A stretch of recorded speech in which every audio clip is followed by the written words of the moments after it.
बिस्मिल्लाहिर्रहमानिर्रहीम। दोस्तों, आने वाला वीक जो 16 मार्च से स्टार्ट हो रहा है, इस पूरे वीक में गोल्ड का बिहेवियर क्या रहेगा, गोल्ड को किस अंदाज से देखना चाहिए, टॉप डाउन एनालाइज करेंगे, यानी मंथली से लेके H1 के टाइम फ्रेम तक। अगर आप देखना चाहते हैं कि बेस्ट लेवल्स कौन से होंगे, गोल्ड का बिहेवियर कौन सा है, तो ये वीडियो आपके लिए अहम वीडियो है। वीडियो में आगे बढ़ने से पहले हम चूंकि अपने FX गोल्ड प्रेडिक्शंस की प्रीमियर कम्युनिटी की रिपोर्ट्स, यानी जो हमारे ग्रुप मेंबर्स हैं, जिन्होंने हमारे लिंक से हमें ज्वाइन किया हुआ है, जो हमारे ग्रुप का हिस्सा है, जहां में हम लम्हा ब लम्हा अपडेट करते रहते हैं, वो आपको दिखाना चाहेंगे कि लास्ट भी इस फ्राइडे वाले दिन पिन पॉइंट एंट्री 5118 से 5122 की दी, यानी 18 से 22 सेल दी, और उसके बाद सेल 1000 पिप्स मार्केट वहां से ड्रॉप हुई है, यानी पूरे 100 पॉइंट मार्केट ड्रॉप हुई है। जिन्होंने लास्ट सेल की ट्रेड्स होल्ड की, उन्होंने भरपूर मार्केट से मजा लिया। आप इस प्रीमियर कम्युनिटी का हिस्सा बन सकते हैं।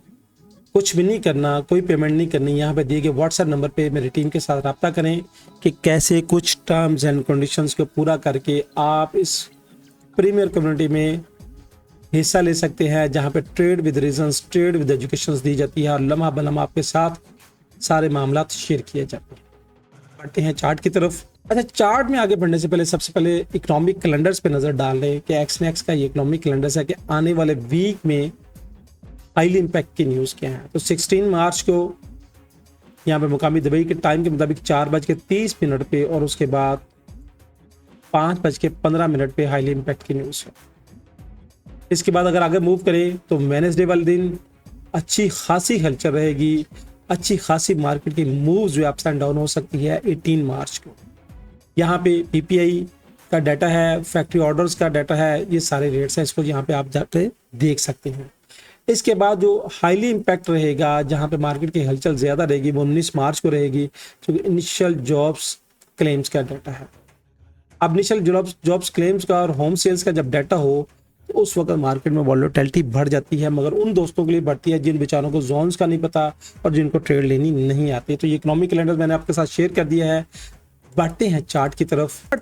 अच्छा, चार्ट पे हम टॉप डाउन एनालिसिस शुरू करेंगे, यानी सबसे पहले मंथली में हम देखेंगे कि इस मंथ में कैंडल का बिहेवियर क्या था। इस मंथ में अगर देखेंगे तो यहाँ से जब कैंडल शुरू हुई थी और उसके बाद अगर कैंडल की टर्निंग वीक पॉइंट के तौर पे लें तो यहाँ से कैंडल मुसलसल सेल की तरफ जा रही है। अब मंथली बेस पे अगर देखेंगे तो यहाँ पे 9 पीरियड्स की लाइन से प्राइस का फासला ज्यादा है, और ये फासला रिट्रेस करने के लिए नीचे की तरफ आ रहा है। ये बात ध्यान में रखिएगा, रिट्रेस करने के लिए आ रहा है। जब मंथली में रिट्रेसमेंट हो तो डेली में फिर सेल का लेवल्स होता है और H1B में सेल की तरफ शिफ्ट कराती है।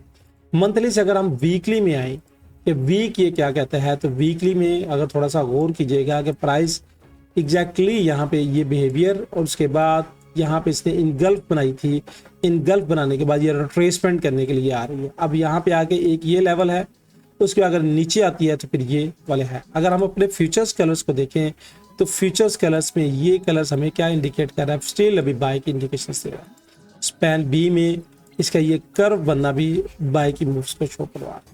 यानी अगर हम देखें तो हम सेलर नहीं बने, ये रिट्रेसमेंट के लेवल है, मगर मार्केट में मूव इतनी ज़्यादा होती है कि एक एक दिन में 100 पॉइंट की मूव्स बन जाती है। अब 100 पॉइंट की मूव्स को देख के हम समझें कि शायद साल आ गई है, अभी भी बड़े टाइम फ्रेम पे ये रिट्रेसमेंट के लेवल्स हैं। अगर वीकली से हम डेली टाइम फ्रेम पे शिफ्ट हों तो डेली टाइम फ्रेम पे यहाँ पे देखिएगा कि यहाँ पे रिट्रेसमेंट की अलामात मिलनी शुरू हुई हैं। स्पैन ए ने नीचे की तरफ कर्व इख्तियार करना शुरू किया है। स्पैन भी अगर अच्छा फ्लैट है, यहाँ पे 9 और 26 पीरियड्स की लाइन में क्रिस क्रॉस करके नीचे की तरफ गई है, और कल मैंने कहा था कि मैं मार्केट को आज सेल की तरफ देख रहा हूँ। हमने बाय भी कराई, मगर सेल में हमारे ज्यादा भरपूर मार्केट के मजे रहे। बाय में भी हमने 400 पिप्स कल मजे उठाए हैं। अब यहाँ पे अगर देखेंगे तो यहाँ पे 9 और 26 पीरियड्स की लाइन का क्रॉस ओवर होना और प्राइस का यूं नीचे की तरफ जाना मार्केट में सेल की इंडिकेशंस को शो करवा रहा है। यहाँ पे अगर मैं फ्यूचर्स कलर्स को देखूं तो ये इंडिकेटर बेस पे चूंकि इंडिकेशंस चल रही है, तो ये जो फ्यूचर्स कलर्स है इसके करीब करीब एक बारीक सा लेवल है। जब ये सॉलिड कलर्स बिल्कुल बारीक हो तो मार्केट को इसको तोड़ना आसान होता है, क्योंकि ये रेजिस्टेंस का लेवल फिर कम बन जाता है। तो डेली में भी हम सेलर नजर आ रहे हैं फिल वक्त इस करंट सिचुएशंस के मुताबिक, और इस करंट सिचुएशंस के मुताबिक उस कैंडल की बिहेवियर के मुताबिक। और H4 में अगर हम देखें, थोड़ा सा H4 की तरफ भी नजर डालिएगा, लीजिएगा H4 के टाइम फ्रेम में आ चुके हैं और H4 के टाइम फ्रेम अगर फ्यूचर्स कलर्स को देखें तो ये भी हमें क्या इंडिकेशन दे रहा है, सेल की इंडिकेशन दे रहा है। यहाँ पे 9 और 26 पीरियड्स की लाइन का क्रॉस ओवर हुआ है, प्राइस ने आके ये नीचे रिटेस्ट और उसके बाद ये ड्रॉप की शक्ल इख्तियार कर ली है। यानी हम मंथली के टाइम फ्रेम पे रिट्रेसमेंट पे हैं, वीकली के टाइम फ्रेम पे रिट्रेसमेंट पे हैं, डेली हमें सेल की तरफ शिफ्ट करवा रहा है और वो उस रिट्रेसमेंट का जो लेवल H4 पे भी शिफ्ट हो चुका है। ये था सारा जो इंडिकेटर बेस पे। अब इंडिकेटर बेस से हट के अगर मैं स्ट्रक्चरल बेस पे आपको लेके चलूँ H4 के, लीजिएगा H4 के स्ट्रक्चरल बेस पे आ चुके हैं और ये भरपूर एजुकेशनल वीडियोस है। अगर आपने इसको देख लिया, इसको समझ लिया तो आपकी ट्रेडिंग की काफ़ी ज़्यादा जो प्रॉब्लम्स है जो है इस वीक की दूर हो जाएंगी। H4 का स्ट्रक्चरल बेस पे मैंने चूंकि ड्रॉ किया हुआ है, टाइम कम होता है तो यहाँ पे ये देखिए ये पूरी एक वेव्स थी जो सेल की बनी थी। अब सेल की वेव्स बनने के बाद ये रिट्रेसमेंट उसको ये नीचे आना चाहिए था, मगर क्या किया कि यहाँ से इंटरनल बाय शिफ्ट हुई। अब इंटरनल बाय शिफ्ट हुई तो ये 1 थी, ये 2 था, ये 3, 4 और ये 5। जब 5 वेव्स एक ही वेव्स में कंप्लीट हो जाए तो मार्केट मोस्ट प्रोबेबिलिटीज को ब्रेक कर जाती है। ये स्ट्रक्चर का एक वेव्स का एक कॉन्सेप्ट है। अब क्या हुआ कि जब 5 वेव्स कंप्लीट हुई तो उसने ये माइनर सी रिट्रेसमेंट ली और उसके बाद फिर ऊपर की तरफ चली गई फर्स्ट वेव, यानी यहाँ से फिर स्टार्ट उसने किया। अब ये मेरे बात यह है कि यहाँ पे जाके जब 5th वेव कंप्लीट हुई थी तो उसको रिट्रेसमेंट डीप यहाँ तक लेनी चाहिए थी, जो इसने ले ली और उसके बाद ऊपर चली गई। अब प्राइस अगर देखें तो अभी तक स्टिल हम सेलर नहीं है H4 में स्ट्रक्चरल बेस पे। क्यों सेलर नहीं है? यहाँ पे ये वाला जो एरिया था इससे नीचे कैंडल का बॉडी के साथ क्लोज करना जरूरी था, जबकि कैंडल ने विक बना के ऊपर की तरफ गई। अगर इसने यहाँ स्ट्रक्चरल बेस पे सेल पे शिफ्ट होना है तो ये जो जोन है, ये वाली जोन और ये वाला जो एरिया है जो मैंने मार्क किया है, इस एरिया से नीचे ऐसे बॉडी का क्लोज होना जरूरी है, जो कभी नहीं हुआ। अब H4 के पॉइंट पे से ये रिट्रेसमेंट का लेवल है। अब H4 के स्ट्रक्चरल बेस पे मैंने आपके साथ ये शेयर किया है, इसको आप स्नैपशॉट कर लीजिएगा। That is the very very important. और ये जो एरिया है 4880 से 4841 का एरिया 40 पॉइंट का है और that is more rejection area कि यहाँ से प्राइस आए और रिजेक्ट करके फिर ऊपर की तरफ चले जाए। अब यहाँ पे अगर प्राइस इस एरिया से नीचे बॉडी क्लोज कर देती है, ये बात ज़हन में रखिएगा, बॉडी के साथ ऐसे या इस वीक में जिस तरह यहाँ से थी ना, तो ये बॉडी क्लोज हो जाए, ये वाली बॉडी क्लोज हो जाए तो फिर ये पूरी वेव्स हमारी दोबारा क्या बनेगी, सेल की बन जाएगी। फिर ये रिट्रेसमेंट का एरिया बनेगा और उसके बाद फिर दोबारा नीचे। ये फर्स्ट रिट्रेसमेंट है। होता ये है कि जब भी प्राइस ने नीचे जाना होता है तो मेरे भाई इसने 1 करना होता है, 2 करने के बाद फिर जब 3 करती है तो फिर हम प्रॉपर सेलर बनते हैं। अब ये चूंकि रिट्रेसमेंट है, सारे पॉइंट ऑफ व्यू से रिट्रेसमेंट नजर आ रही है। अब अगर यहाँ से नीचे आती है, ये बॉडी के साथ क्लोज करे और उसके बाद ये और उसके बाद फिर ये बनाए, फिर ये बनाए। तो इस वीक में अगर H4 सेल में कन्वर्ट हो गया तो हम मोस्ट प्रोबेबिलिटी पे सेल की तरफ देखेंगे। अगर ना हुआ तो मार्केट का ये देखेगा कि बिहेवियर ये और पूरा ये जो हेड एंड शोल्डर जिसका पैटर्न कहते हैं, इस बिहेवियर को लेके मार्केट नीचे की तरफ जा रही है। अब अगर इस वीक ने इसने सेल जाना है तो मेरी नज़र में ये जो लेवल है जहाँ से जो मैंने डेली के पॉइंट ऑफ व्यू से दिया था, इससे नीचे कैंडल का क्लोज करना ज़रूरी है और बॉडी के साथ स्ट्रक्चरल बेस मैंने मैपिंग की है। अब बहुत से दोस्त कहेंगे कि यहाँ से आपने ये क्यों नहीं किया, यहाँ से ये क्यों नहीं किया, तो ये स्ट्रक्चर और वेव्स की एग्जैक्ट मैपिंग है जो मैंने आपके साथ शेयर कर दिया है, जो मेरा नॉलेज है। इसका स्नैपशॉट ले लीजिएगा।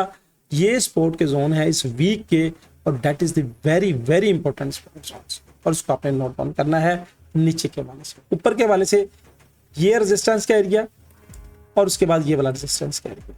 इस एरिया को आप बहुत से दोस्त कहेंगे कि मार्क करके दे दे, तो इतना सा काम खुद भी कर लिया करें कि ऊपर जाती हुई मार्केट में ये रेजिस्टेंस का एरिया इस वीक का, और उसके बाद अगर इस एरिया को वो ब्रेक करती है तो फिर हायर एरिया रेजिस्टेंस का वीक का ये वाला है, ये वाला है, ये पॉइंट यहाँ से ये वाला पॉइंट, ये वन रेजिस्टेंस, सेकंड रेजिस्टेंस और थर्ड रेजिस्टेंस, ये इस वीक की स्टोरी है। अब हम छोटे टाइम फ्रेम पे इंट्राडे के वाले से आए H1 के टाइम फ्रेम पे, तो H1 का टाइम फ्रेम हमें क्या कह रहा है, लीजिएगा इंट्राडे के वाले से हम H1 के टाइम फ्रेम पे आ चुके हैं और H1 के टाइम फ्रेम पे हमारा ये सॉलिड कलर्स देखिएगा, ये इंडिकेशंस क्या कर रहा है, सेल की प्राइस 9 और 26 पीरियड्स की लाइन भी नीचे जा रही है, मगर इस वक्त प्राइस का चूंकि फासला ज़्यादा तो माइट भी प्राइस रिट्रेस करने के लिए जाए और जाने के बाद फिर प्राइस नीचे की तरफ आ जाए। अब H1 में स्टोरी देखिएगा कि ये जो एरिया है ये सपोर्ट का एरिया है जहां पे जो मैंने कल मेंशंस किया था, जो मैंने कल आपको बताया था, इसी सपोर्ट के लिए से प्राइस ने रिजेक्ट लेके ऊपर की तरफ गई। और मैंने कहा था कि जब तक प्राइस इस सॉलिड कलर से, इस 26 पिलर्स की लाइन से नीचे है, हम सेल देखेंगे। और यहाँ से देखिएगा प्राइस कल हमने सेल भी करवाई और एग्जैक्टली मार्केट ने यहाँ से हमें ऑलमोस्ट 100 पॉइंट की मूव दी। अब आज इस वीक में जो रेजिस्टेंस के लेवल है वो क्या होंगे, तो ये चूंकि स्ट्रक्चरल बेस थी जिसको मार्केट ब्रेक करके नीचे की तरफ गई थी, ये हमारे रेजिस्टेंस के लेवल बनेंगे।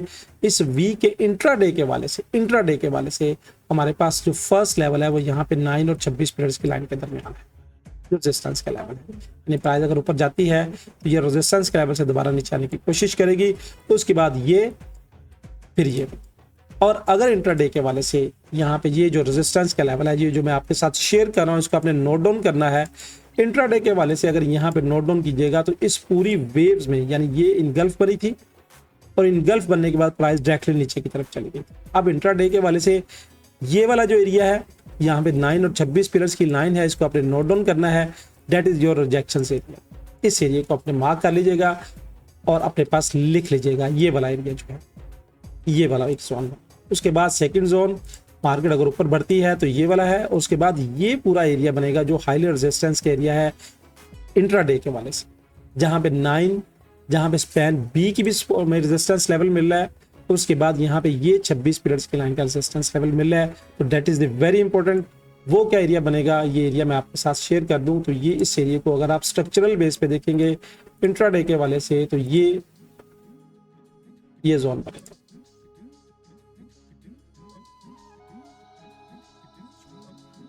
That is your first highly resistance zone, जहां से प्राइस वो नीचे पुश करने की कोशिश करेगी।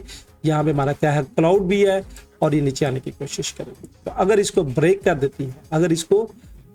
देती है, तो इंट्राडे के वाले से मेरे पास जो रेजिस्टेंस का लेवल है, ब्रेक करने के बाद अगर इसको जाती है, ब्रेक करती है, तो फिर ये 5163 और 5180 का लेवल, ये वाला जो लेवल है, ये वाला, और उसके बाद ये, यानी ये और ये प्योरली मैं जो मार्क करके आपको दे रहा हूँ, ये इंडिकेटर के बेस पे दे रहा हूँ। अब इंट्राडे के वाले से ट्रेड कैसे करनी है, ये तो हम अपने ग्रुप में अपडेट करते रहते हैं। आप भी इस ग्रुप का हिस्सा बन सकते हैं और इस ग्रुप में ज्वाइन होने के बहुत से फायदे हैं।